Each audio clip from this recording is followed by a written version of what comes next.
Hello, this is Nathan with UnitConnect, the online property management software. In this video tutorial, I'll be covering how to update vendor details within the software. So here I'm on the main dashboard, and I'm going to start by clicking the Vendors tab here in the top menu.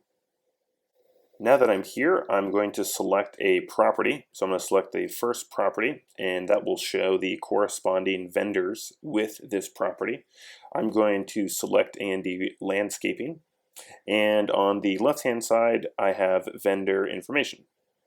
So here we have the vendor details or the vendor information for this vendor, and so this is where we can update this information. So for example, we have our vendor name, A&D landscaping, vendor description, I'll just put landscaping. We have the date in which the vendor has been with us, so that's also, you can also make changes here. We have our vendor ID, which is currently blank. Vendor type, we have different types to choose from: utilities, contractors, financial institutions, security company, maintenance company. We'll select maintenance company. This checkmark box signifies that it's currently active. I'm going to click update fields just so that the software updates that information.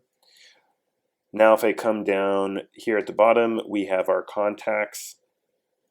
So under vendor addresses, I'm going to select here and click on modify. So we have our contact, so I'll put Dan Smith, title, he's the owner,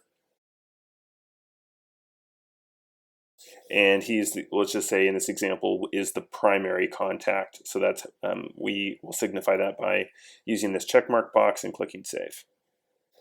All right, now we can see that the vendor address has been saved, and we have our owner that's been added with his contact information. Additionally, if you wanted to make further changes, you could simply select the owner and click on modify, and now we can make changes. So let's say we wanted to add a fax number, and I click save. And so now we have that fax number that's been added. And so if I go back, you can see that it's still there. It's also possible to delete a contact right down here. Next, I want to go over custom fields. So I have this sub tab. And so we can see that we have 5 different custom fields where we can keep track of any information that we want using these fields. And so simply click on customize these fields on the right hand side, and we can give them a name. Example 1, click save, and now we can see that this has changed and we can give a value. So I'm just going to put text as an example, click update fields.